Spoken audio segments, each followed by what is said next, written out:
The U.S. has 1,000 troops stationed in Jordan near the border with Syria. That's up from about 250 personnel that have been in place there for months. The soldiers' stay comes after war games led by the U.S. in Jordan. Meanwhile, U.S. media say the CIA and U.S. Special Operations Forces have been secretly training Syrian militants for months. The military and the Central Intelligence Agency started to train the militants before the White House announced plans to arm them.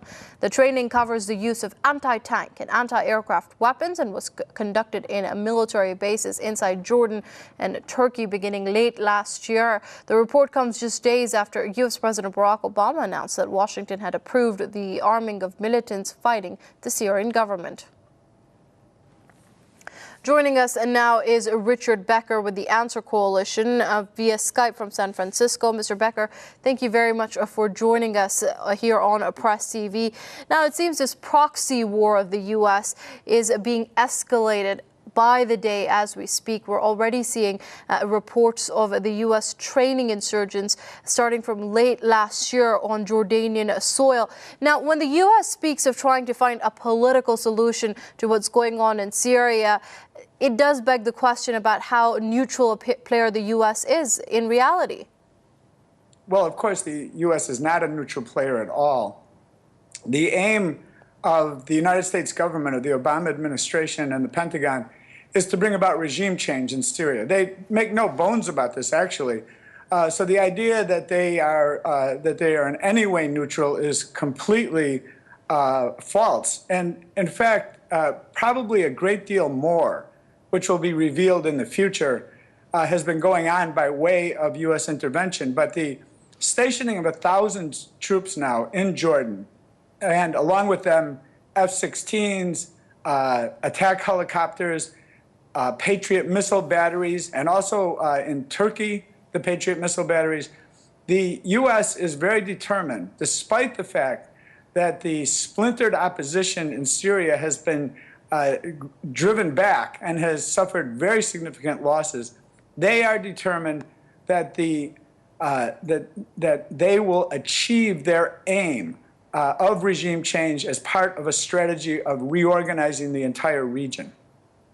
Right now, it is quite clear right now that the U.S.'s claims of the Syrian government using chemical weapons is basically another move to ensure that it can escalate its war, arm the Syrian insurgents against President Bashar al-Assad and achieve that aim of, as you mentioned, a regime change in Syria. But looking at the way things have progressed so far, and the UN also coming out and saying that there is no evidence of this use of chemical weapons by the government, so to speak, where does this all lead to? We're seeing a massive buildup of weapons along the border with Syria. We're seeing Patriot missiles being deployed. The rhetoric increasing as well. Syria is in a tight spot right now. Where does this all go? Is this proxy war even sustainable if it's not going to head any further and Syrian troops making more gains on the ground? Well, I don't even know if we should call it a proxy war at this point because of the level of intervention by Qatar, by Saudi Arabia, the monarchies there, the absolute police state monarchies pretending to be concerned about democracy in Syria. Believe that if you can.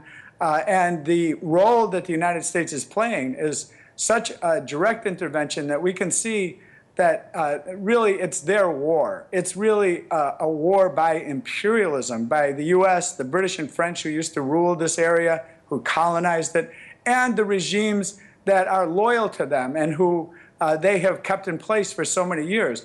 So we really see what is verging on a wider regional war.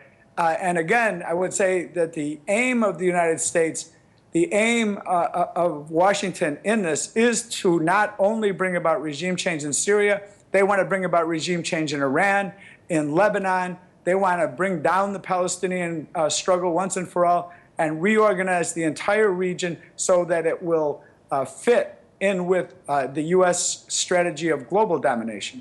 Okay, that was Richard Becker with the Answer Coalition joining us via Skype from San Francisco. Mr. Becker, thank you very much for your comments here on Press TV.